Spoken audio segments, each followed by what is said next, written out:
Hola buenas! Aujourd'hui une vidéo un peu longue qui va reprendre une semaine du chemin. La partie entre Burgos et León qui est mieux connue sous le nom de Meseta.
La raison pour laquelle je n'ai pas tourné pendant une semaine, c'est que j'avais vraiment envie de me déconnecter pour pouvoir mieux me reconnecter à moi-même.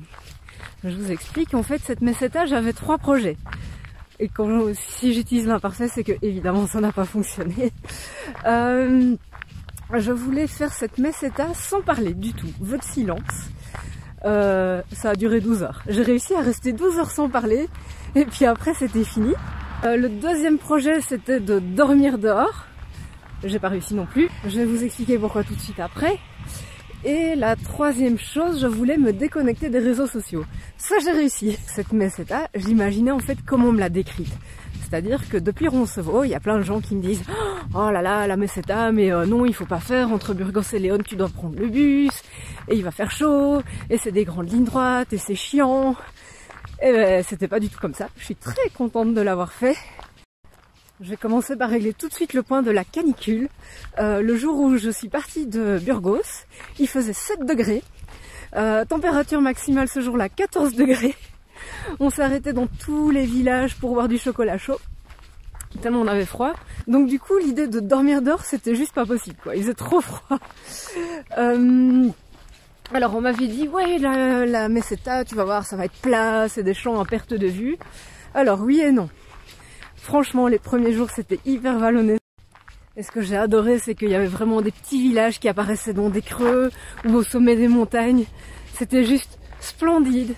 Rien à voir avec le machin plat qu'on m'a décrit.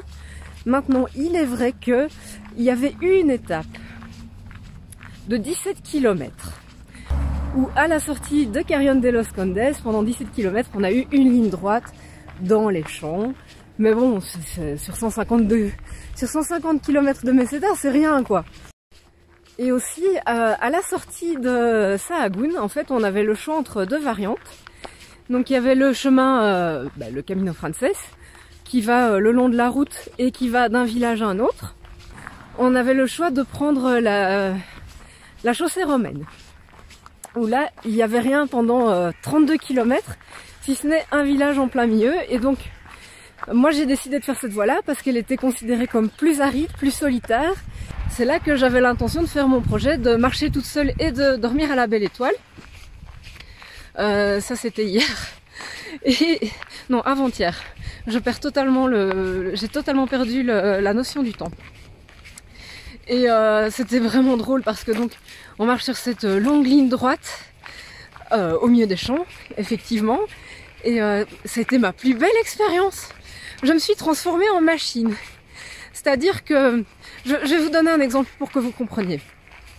Quand on apprend à conduire, au début on fait très attention à quel endroit on met ses pieds sur les pédales, à passer les vitesses et tout. Et puis quand on a de l'expérience, on arrête de faire attention à ça pour mieux se concentrer sur la route. Et là c'est exactement ce qui m'est arrivé. C'est-à-dire que j'avais plus conscience du fait que je marchais. Mon corps était une machine à marcher, je faisais plus attention. Et du coup, je suis vraiment rentrée à l'intérieur de moi-même. Je serais incapable de vous décrire le paysage. Comme vous l'avez vu, il y a très peu de photos pour cette partie-là parce que j'étais vraiment à l'intérieur. Et alors, par rapport à ce projet d'être seule et de dormir dans les bois sur cette étape-là, qui est décrite comme aride et solitaire, j'avais remarqué que 2 km avant Calzadilla de los Hermanillos, il y avait une aire de bivouac qui s'appelle Fuente de los Peregrinos, où il y a des arbres, une petite fontaine, des petits bancs, enfin vraiment un endroit hyper agréable. Et donc j'avais dans l'idée de m'installer là pour la nuit. Donc j'arrive, je m'installe sur un banc et puis il y avait beaucoup de vent. Et en plus j'avais plus d'eau, donc il y a 2 pèlerines autrichiennes qui arrivent. Donc je bavarde un peu avec elles et puis je me dis que finalement j'ai plutôt intérêt à aller dormir dans l'auberge 2 km plus loin parce que les conditions à nouveau ne sont toujours pas terribles. Et une demi-heure après, qui est-ce que je vois arriver? Mes 2 autrichiennes qui avaient aussi l'intention de dormir là.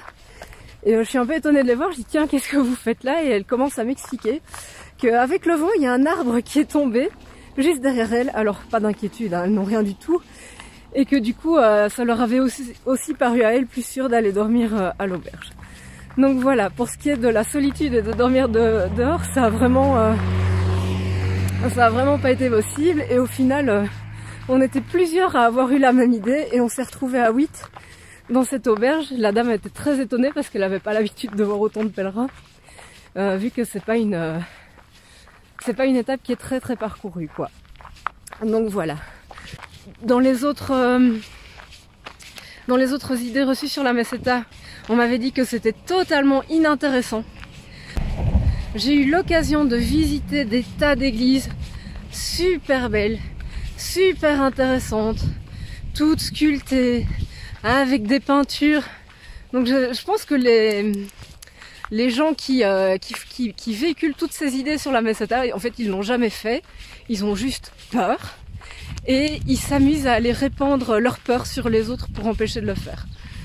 Et alors une dernière idée reçue sur la Meseta, on m'a dit oui mais en fait la Meseta c'est un désert et on dit que c'est un désert, alors non pas parce que c'est comme un désert, il y a de l'eau en fait et il y a des animaux, il y a de la vie et des villages, mais à cause de la couleur.